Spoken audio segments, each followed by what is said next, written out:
Bismillahirrahmanirrahim. Assalamualaikum warahmatullahi wabarakatuh. Perkenalkan, nama saya Nora Carmila. Saya dari kelas B, Tadris Bahasa Inggris semester 6.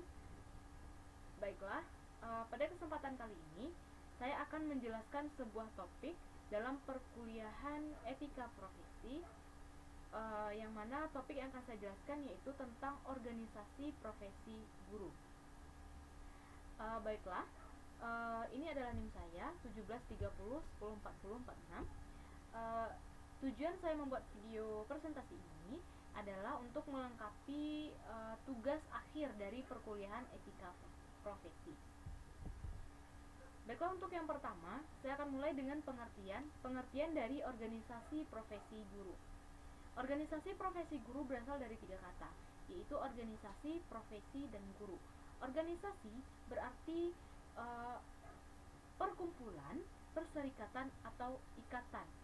Ikatan yang mana nanti di dalam sebuah organisasi itu nanti ada pengurus inti dan nanti juga ada anggota di dalamnya, seperti itu. Itu adalah pengertian organisasi secara umum. Kemudian yang kedua, profesi. Maksud saya yang tadi itu pengertian organisasi secara umum. Kemudian yang kedua itu tentang profesi. Profesi adalah suatu pekerjaan yang dilakoni atau dijalankan oleh seseorang dalam kurun waktu tertentu. Kemudian yang ketiga yaitu guru. Guru adalah suatu pekerjaan yang mana orang yang menjalankan pekerjaan sebagai guru, mereka memungkinkan mereka untuk mengajar, mendidik, dan menyampaikan ilmu pengetahuan kepada orang lain. Jadi, organisasi profesi guru adalah suatu ikatan, suatu perkumpulan yang mana berisikan anggota yang berprofesi sebagai seorang guru. Dan kemudian saya juga akan sedikit menjelaskan tentang pengertian organisasi profesi guru dalam Undang-Undang Nomor 14 Tahun 2005 tentang guru dan dosen dalam pasal 41 yang mana menjelaskan bahwa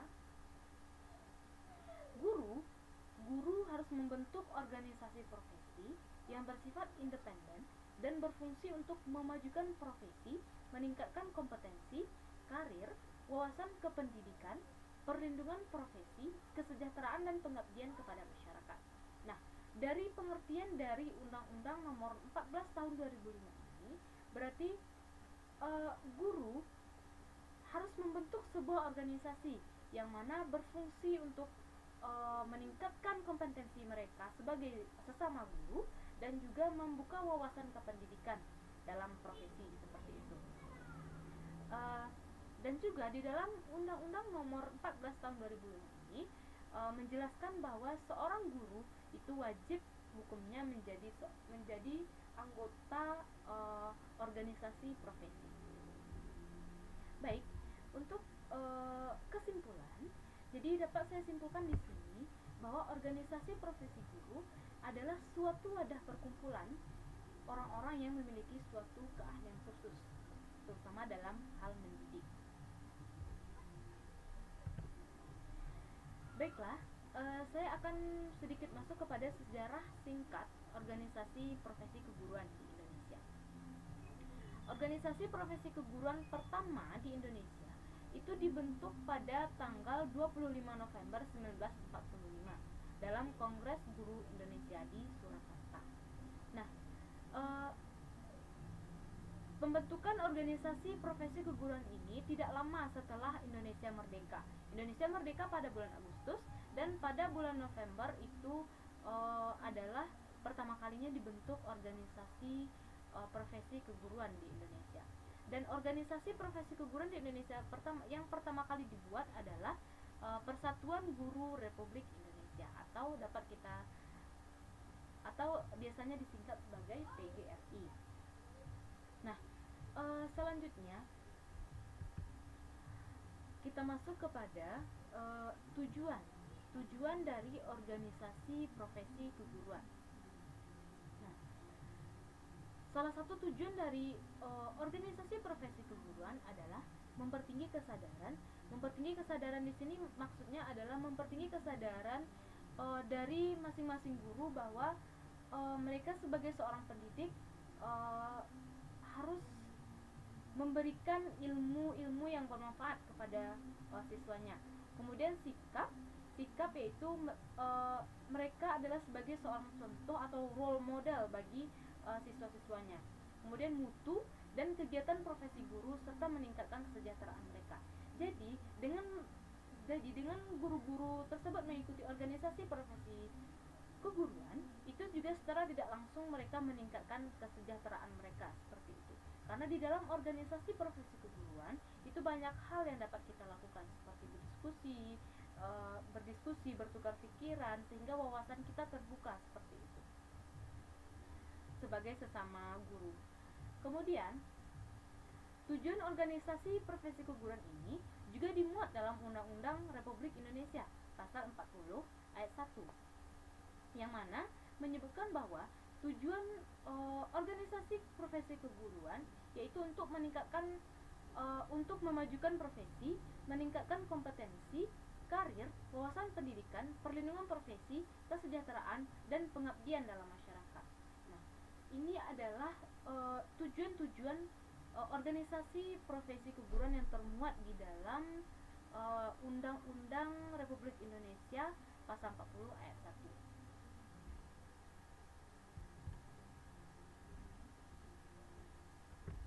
1. Dan juga sedikit lagi, tujuan organisasi profesi keguruan ini adalah agar sesama guru, sesama pendidik itu bisa saling mengenal satu sama lain seperti itu, bisa saling bertukar pikiran dan misalnya bisa saling mencari hal-hal baru dalam meningkatkan mutu pendidikan di Indonesia. Baiklah, kita masuk kepada fungsi organisasi profesi keguruan. Fungsi yang pertama yaitu fungsi pemersatu. Jadi dalam fungsi pemersatu, organisasi keguruan, organisasi profesi keguruan itu dapat dijadikan pemersatu antar profesi, yang diharapkan organisasi kependidikan memiliki kewibawaan dan kekuatan dalam menentukan kebijakan dan melakukan tindakan bersama, yaitu upaya melindungi dan memperjuangkan kepentingan para pengembang profesi kependidikan itu sendiri dan kepentingan masyarakat pengguna jasa profesi. Jadi maksudnya di sini adalah fungsi pemersatu ini bisa membuat atau bisa menjadi pemersatu bagi seluruh guru yang ada di Indonesia seperti itu. Jadi tujuannya adalah jadi fungsi pemersatu ini diharapkan mampu membuat guru-guru yang ada di Indonesia itu lebih berwibawa dan mempunyai kekuatan untuk menentukan kebijakan seperti itu, dan juga dalam upaya untuk memperjuangkan kepentingan para pengemban profesi pendidikan itu sendiri. Dan pokoknya fungsi pemersatu ini fungsinya yaitu untuk mempersatukan pikiran-pikiran atau ide-ide seperti itu.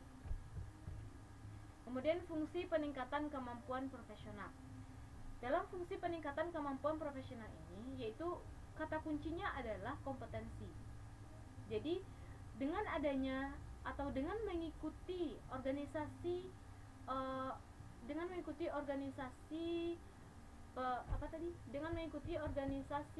profesi keguruan, seorang guru itu bisa meningkatkan kemampuan profesionalnya. Dengan kata lain, guru-guru bisa meningkatkan kemampuannya berupa mengajarkah atau pokoknya dalam hal kependidikan seperti itu. Seperti yang saya tuliskan di sini, kemampuan yang dimaksud adalah apa yang disebut dengan istilah kompetensi, merupakan kecakapan atau kemampuan mengerjakan kependidikan. Jadi itu bisa jadi dalam hal mengajarkah atau dalam hal RPP dan sebagainya. Itu dengan mengikuti organisasi ini, guru-guru bisa saling bertukar informasi. Kemudian yang selanjutnya kita masuk kepada organisasi keguruan. Organisasi keguruan yang ada di Indonesia dan diakui dan diakui di Indonesia. Ada beberapa organisasi keguruan yang diakui di Indonesia. Yang pertama yaitu Persatuan Guru Republik Indonesia atau PGRI. Seperti yang saya jelaskan tadi, PGRI adalah organisasi keguruan pertama yang terbentuk di Indonesia. Jadi sejarah singkatnya PGRI ini dalam semangat proklamasi 17 Agustus 1945, semangat yang menjiwai penyelenggaraan Kongres Guru Indonesia pada tanggal 24 sampai 25 November 1945 di Surakarta. Melalui kongres ini, segala organisasi dan kelompok guru yang didasarkan atas perbedaan tamatan, lingkungan pekerjaan, lingkungan daerah, politik, agama, dan suku sepakat dihapuskan. Jadi, tidak ada lagi perbedaan antara guru-guru di seluruh Indonesia seperti itu. Maka, sejak saat itulah Kongres Guru Indonesia menyatakan dirinya sebagai menyatakan mereka bersatu di dalam wadah Persatuan Guru Republik Indonesia. Jadi itulah sedikit sejarah dari PGRI seperti itu.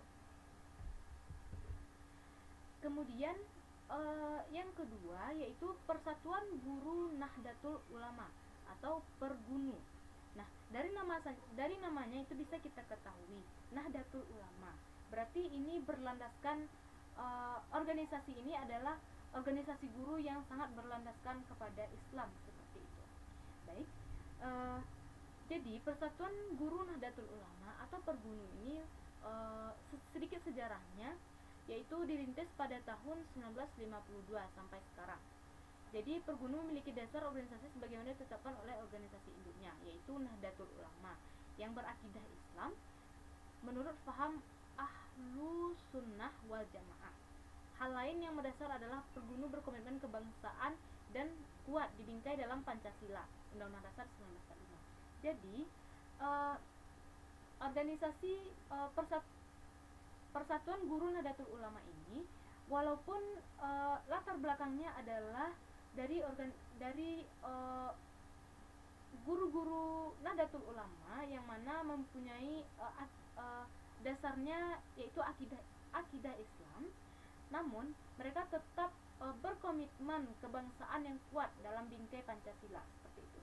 Karena kita adalah negara kesatuan Republik Indonesia yang tetap harus menjunjung Pancasila dan Undang-Undang Dasar 1945. Kemudian yang ketiga yaitu Persatuan Guru Seluruh Indonesia atau PGSI. Jadi sedikit sejarahnya, PGSI adalah organisasi profesi guru atau serikat pekerja profesi guru yang bersifat terbuka, independen dan non-partai politik. Yang mana visinya yaitu terwujudnya guru profesional yang mampu mendorong sistem pendidikan demokratis dan berkeadilan serta tidak diskriminatif dengan menjunjung tinggi hak asasi manusia, nilai keagamaan, nilai kultural dan kemajemukan bangsa. Jadi ini adalah suatu organisasi guru yang bersifat terbuka dan non partai politik. Seperti itu.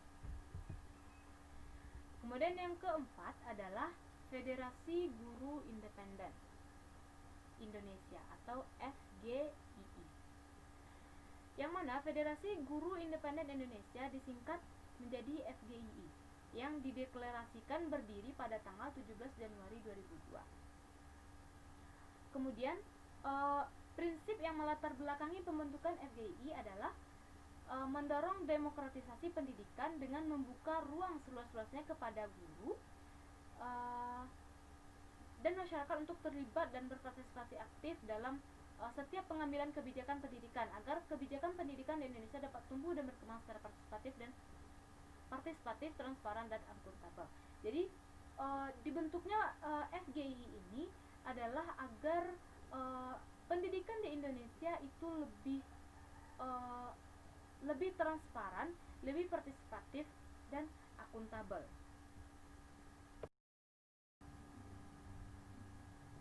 Baiklah, selanjutnya kita masuk kepada struktur dan kedudukan organisasi profesi keguruan. Jadi, organisasi profesi keguruan ini mempunyai struktur dan kedudukannya, yang mana ada tiga uh, kedudukan dari organisasi profesi keguruan ini. Yang pertama yaitu organisasi profesi keguruan kependidikan yang bersifat lokal atau kedaerahan dan kewilayahan. Jadi yang pertama itu organisasi profesi keguruan di tingkat lokal atau daerah. Itu bisa jadi seperti di tingkat kabupaten dan di tingkat provinsi. Itu misalnya seperti Sarawak Teachers Union di Malaysia. Jadi itu adalah salah satu contoh struktur dan kedudukan organisasi profesi di tingkat lokal atau di tingkat daerah. Kemudian organisasi profesi kependidikan yang bersifat nasional. Jadi setelah di tingkat lokal seperti di tingkat kabupaten atau provinsi, itu ada lagi yang namanya yang di tingkat nasional. Itu di negara seperti itu. Yang contohnya seperti di negara kita yaitu Persatuan Guru Republik Indonesia atau PGRI tadi. Nah, yang ketiga yaitu organisasi profesi kependidikan yang bersifat internasional. Jadi ini internasional, jadi cakupannya sudah paling besar seperti itu. Jadi ikatan organisasi keguruan yang mana anggotanya adalah dari negara-negara tertentu yang bersangkutan. Jadi contohnya adalah UNESCO, yaitu United Nations Educational, Scientific and Culture Organization. Jadi organisasi profesi keguruan berdasarkan struktur dan kedudukannya yaitu terbagi tiga, yaitu dari lokal, kemudian dari tingkat nasional, kemudian tingkat internasional. Baiklah, selanjutnya yaitu kesimpulan. Jadi kesimpulan yang saya dapat dari yang saya jelaskan tadi, yang pertama yaitu organisasi profesi keguruan yaitu merupakan suatu wadah atau tempat berkumpul bagi orang-orang yang memiliki suatu keahlian khusus dalam hal mendidik seperti itu.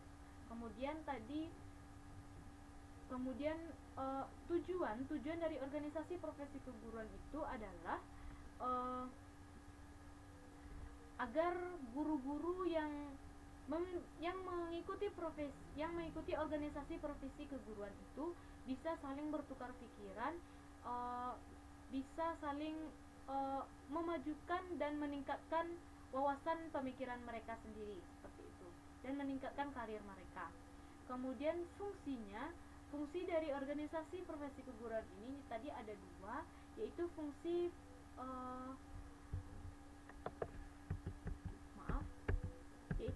fungsi pemersatu dan fungsi peningkatan kemampuan profesional. Jadi kalau fungsi pemersatu adalah yang mana bertujuan untuk mempersatukan segala pemikiran dari guru-guru di seluruh Indonesia dalam satu wadah, dalam satu organisasi.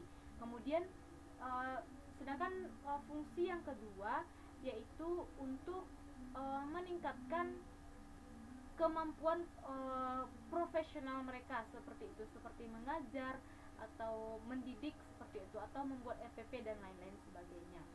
Dan kemudian tadi juga ada beberapa contoh dari organisasi-organisasi